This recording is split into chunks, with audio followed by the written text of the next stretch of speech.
Already here through the second quarter, there could be plenty more before this game is over.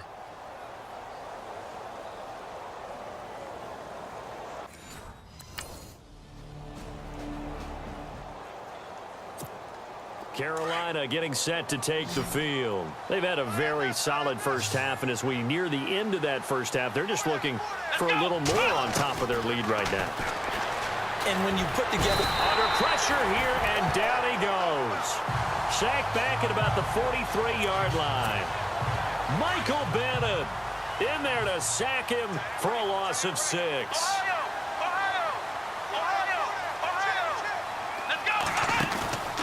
They'll set up to throw. Out to his left. Man open left side is Brown. A big play there just before halftime. 54 yards. That was a nice pickup, some chunk yardage there. Some of those big yards downfield with a little bit of rack thrown in there, a little run after catch. And it came on a crossing route. I could just hear one of my friends who won 4 Super Bowls.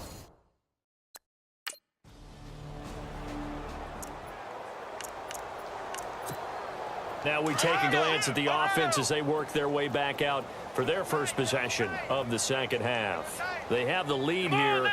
Well, we talk a lot about pregame speeches. What are halftime speeches like? For the most part, not nearly as emotional. They're a lot more clinical. Every now and then, though, they'll get after you if they think they need to light a fire. But in this case, let's go into the virtual locker room, because here's what I think happened. They got in there and they said, listen, let's take control right away. Yeah, defense, we got the lead. Defense, don't give up any points. Turn the ball back over to the offense and let them go down and score and give us more of a... And no escaping this time as he'll go down. They got him for a sack. Frank Clark in there to pick up his second sack now of the afternoon.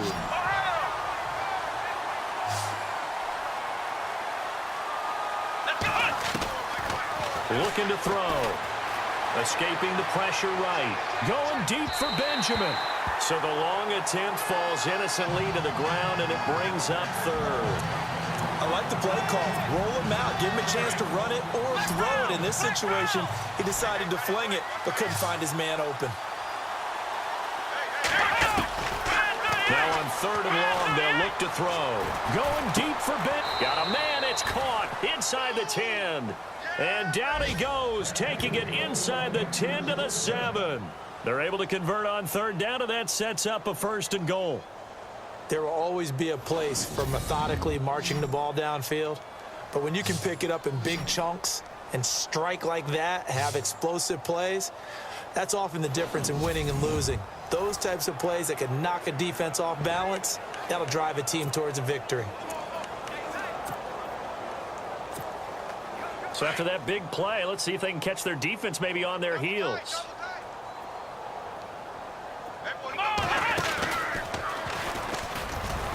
And they'll get him down here at about the 5-yard line. 2 yards the gain on the keeper, and it's 2nd down. Anytime you decide to use your quarterback as a runner, most of the time when you design a play, you're expected to break a little bit bigger than this one, because when you run him on short gains, your risk-reward and him taking hits, I'm not sure that's the payoff they were looking for. And the hit jarred it loose. It's incomplete. The offense on third down, they've converted 3 out of 5 thus far. They're looking at a 3rd and goal here. He may try and run for this. A big hit.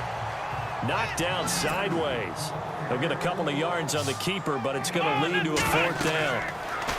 He'll look to throw. And they're going to try the screen. It's complete.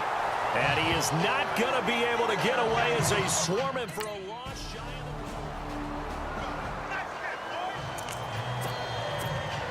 the... Here's the Carolina offense as they get ready to take over here.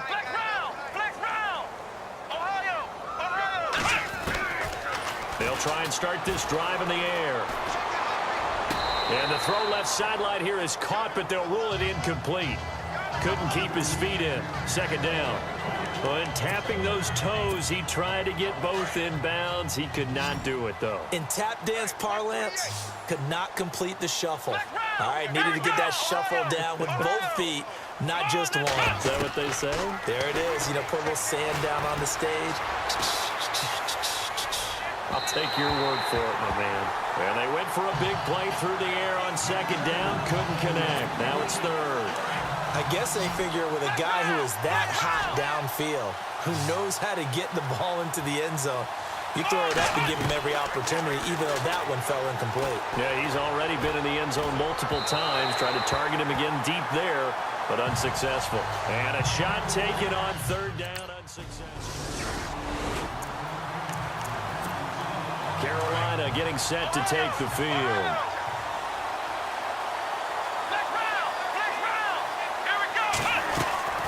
They go play action here on first down. A hit as he throws there, incomplete. I think he had to unload that one before he wanted to. He was right up in his grill. I think he was a dentist there without a license, don't you? Just not enough time for the play to develop. Just lucky it wasn't a fumble, really. Here we go. He'll try again with the arm here on second down. Green with a catch left side. And taking it across midfield and inside the 45. They call it a gain of 19, and it moves the chains. And there's another completion to the tight end. And let's face it, it is hard to overthrow a 6'6" target. It is indeed. Fresh set of downs here.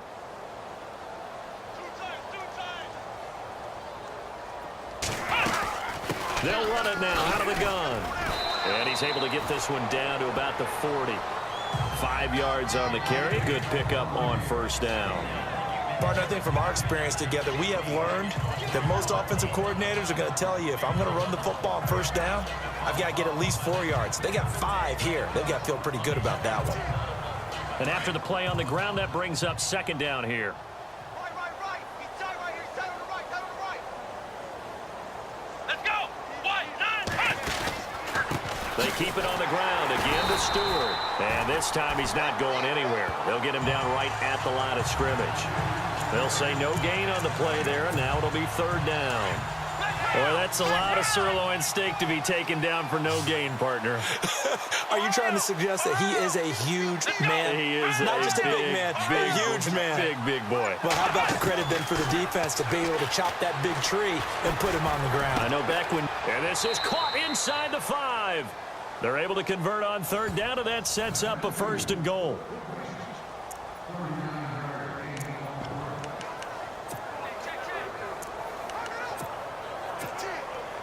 So after that big gain, let's see what else the offense has up its sleeve. Come on, let's go.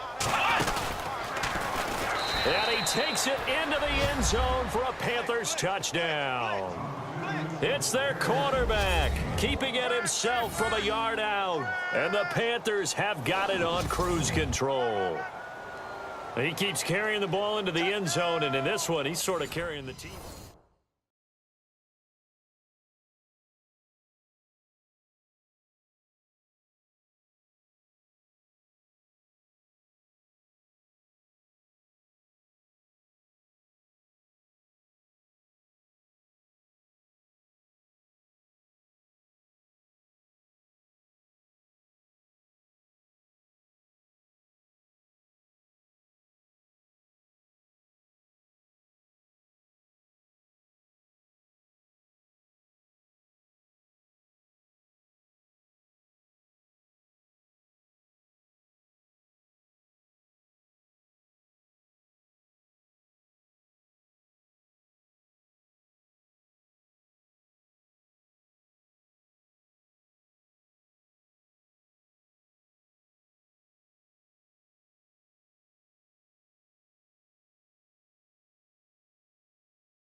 Carolina getting set to take the field. And this game comfortably in hand. The scoreboard speaks for itself, but you still got your starting quarterback out there. When do you go to the backup, let him get some time?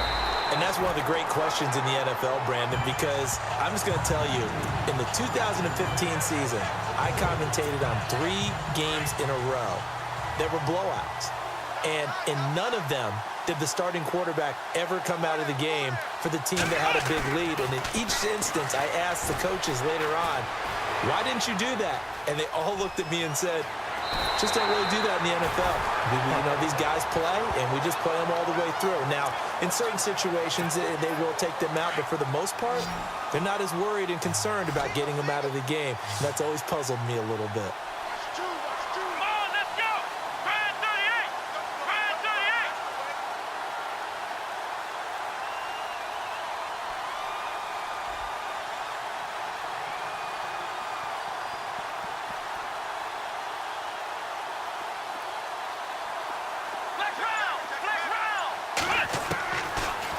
Gun now on 3rd down. Flushed out right. On the run. He'll let this go deep right side. Oh, ball batted in the air, and now it's intercepted. Picked off by the Pro Bowl safety Cam Chancellor.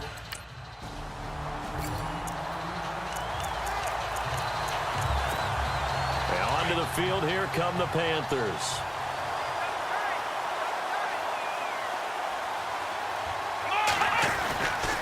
They start on the ground. This is Stewart on first. And they're able to get this one across the 35. That one goes for 13 yards, and it moves the sticks. And, Brandon, this is what it pays to have a big back who can take over a football game, especially in the 4th quarter when you've got the lead. Your ability to not just wear people down, but close games out. And this has been a familiar sight all afternoon as they stop him behind the line. It's a loss of 2 there, bringing up 2nd down.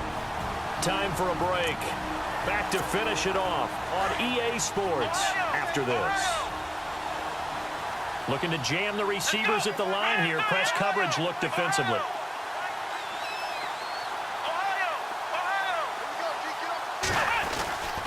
They'll look to throw here.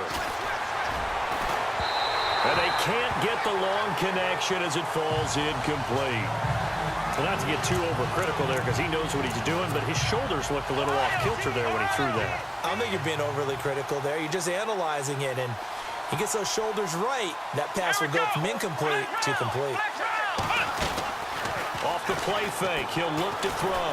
Flush to his right. And that is incomplete.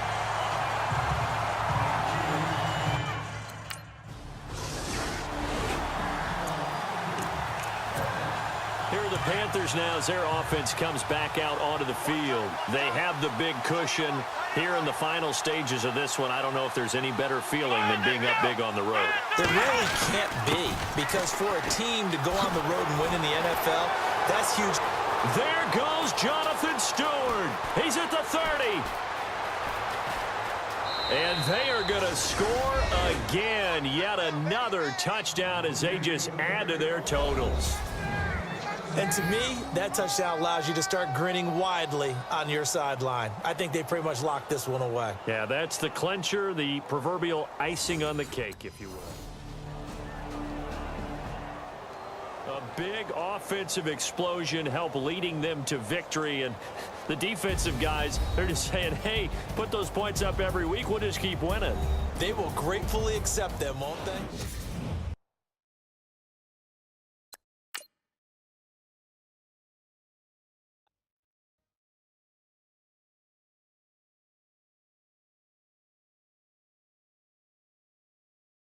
Yeah!